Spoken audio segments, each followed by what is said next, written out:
Bienvenue à Balance déchaînée, où nous décodons la psychologie obscure derrière le comportement humain et vous donnons les outils pour maîtriser n'importe quelle situation. Vous êtes-vous déjà demandé pourquoi les personnes les plus arrogantes semblent réussir tandis que les bonnes personnes sont laissées pour compte?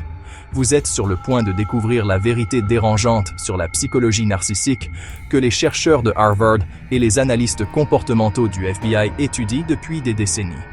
Mais plus important encore, je vais vous montrer exactement comment les vaincre à leur propre jeu en utilisant 5 contre-stratégies qui vont tout changer. Commençons.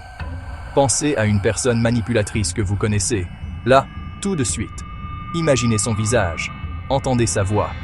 Il pourrait s'agir d'un patron qui s'attribue le mérite de votre travail. Ce pourrait être un ex-partenaire qui vous a toujours fait sentir que vous étiez le problème. Il pourrait même s'agir d'un membre de votre famille dont l'amour semble toujours conditionnel, toujours avec des contreparties. Gardez cette personne à l'esprit pendant que vous lisez ceci. Nous ne sommes pas ici pour nous plaindre d'eux. Nous sommes ici pour comprendre leur jeu, pour démanteler leur manuel et pour reprendre le contrôle qu'ils vous ont volé. Vous devez voir les ficelles avant de pouvoir les couper. Pourquoi ces personnes, ces vampires émotionnels, semblent-elles toujours gagner? Pourquoi gravissent-ils les échelons, obtiennent les promotions, reçoivent les éloges et dominent la pièce, même lorsque leurs compétences sont médiocres et leur caractère pourri? La réponse n'est pas une sorte de magie noire. C'est de la psychologie, pure et simple. Les narcissiques déploient un ensemble de stratagèmes calculés et répétables. Ces manœuvres psychologiques sont brutalement efficaces car elles exploitent notre bonté humaine fondamentale, notre inclination naturelle à faire confiance à la confiance et notre besoin profond d'approbation et de connexion. Ils retournent votre propre bonne nature contre vous et ils le font avec un sourire. Cette vidéo est votre signal d'alarme. Tout d'abord, parlons de l'arme principale du narcissique, sa confiance inébranlable, souvent imméritée. Ils possèdent un avantage aussi simple que puissant. Nous appelons cela la boucle confiance-compétence. Vous développez une compétence, vous la pratiquez, vous gagnez en compétence. Ce n'est qu'alors que vous développez une confiance authentique. Vous construisez à partir de zéro. Les narcissiques inversent complètement ce scénario. Ils commencent par une démonstration écrasante de certitude absolue. Ils projettent une assurance si puissante que les autres supposent la compétence. C'est une arnaque brillante et audacieuse. Imaginez une réunion d'affaires cruciale. 2 personnes présentent une solution. Le premier réfléchit et mesuré. Le premier présente des données. Le premier reconnaît les risques. Le premier parle avec une précision méticuleuse. Le second, bruyant, audacieux, décisif. Le second utilise un langage simple et percutant. Le second écarte les obstacles d'un revers de main. Le second déclare que la sienne est la seule voie viable. Vers qui croyez-vous que la pièce gravite? 9 fois sur 10, c'est le plus bruyant. Nous confondons confiance et compétence. La boucle devient auto-réalisatrice. Les gens perçoivent la compétence et donnent le pouvoir. Ce pouvoir permet aux narcissiques de projeter plus de confiance, ce qui renforce la fausse perception de la compétence. La deuxième pièce de l'armure du narcissique est ce que nous pouvons appeler le bouclier de la grandiosité.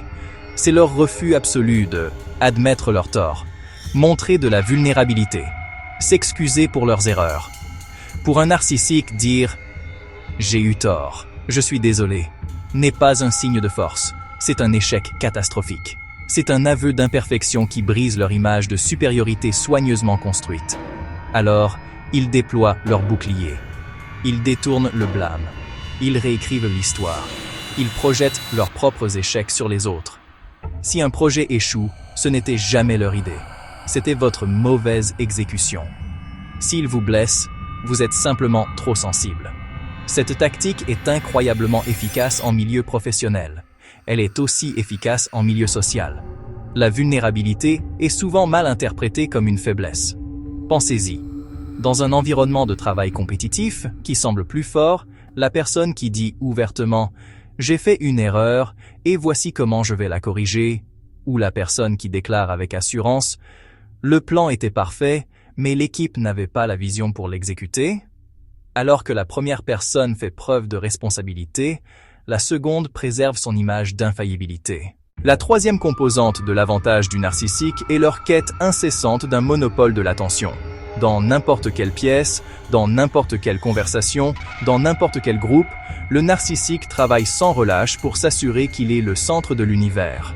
Ils ont une soif insatiable de projecteurs et manipuleront chaque situation pour ramener l'attention sur eux-mêmes. Si vous parlez de vos vacances, ils vous interrompront avec une histoire de leur voyage beaucoup plus extravagant et excitant. Si l'équipe célèbre le succès d'un collègue, ils trouveront un moyen de le recadrer autour de leur propre mentorat ou contribution. Ce sont des trous noirs à attention. Il ne s'agit pas seulement d'ego, c'est un jeu de pouvoir stratégique. En dominant constamment la conversation, ils contrôlent le récit. Ils deviennent le personnage principal de chaque histoire, le héros de chaque anecdote, le principal résolveur de problèmes pour chaque question. Même des problèmes qui n'existent pas tant qu'ils ne les ont pas inventés. Cette attention constante les fait paraître plus importants, plus influents, plus essentiels au groupe qu'ils ne le sont réellement. C'est une brillante tactique de diversion. Maintenant, passons aux choses sérieuses. D'accord. Examinons les mécanismes spécifiques de manipulation qui vous maintiennent accrochés, confus et dociles. Ce ne sont pas des attaques bruyantes et évidentes, ce sont des schémas silencieux et insidieux conçus pour affaiblir vos défenses au fil du temps. Le premier et le plus puissant est le renforcement intermittent. C'est le même principe que les machines à sous à Las Vegas. Vous n'obtenez pas de récompense à chaque fois que vous actionnez le levier.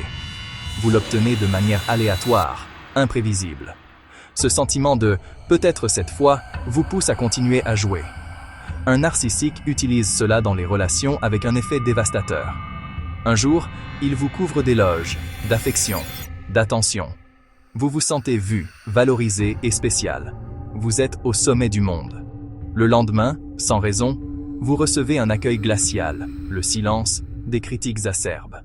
La chaleur a disparu, vous êtes confus et désespéré de la retrouver. Qu'avez-vous fait de mal? Comment pouvez-vous y remédier? Vous commencez à travailler plus dur pour leur plaire, pour regagner leur approbation, pour obtenir à nouveau ce jackpot d'affection. Bon, assez parlé de la façon dont ils gagnent. Parlons de la façon dont vous les battez. Vous pouvez arrêter leur jeu, mais vous devez être intelligent. Vous devez être stratégique. La première et la plus fondamentale des contre-stratégies est connue sous le nom de méthode du rocher gris. Elle est simple dans son concept, mais exige une immense discipline pour être exécutée.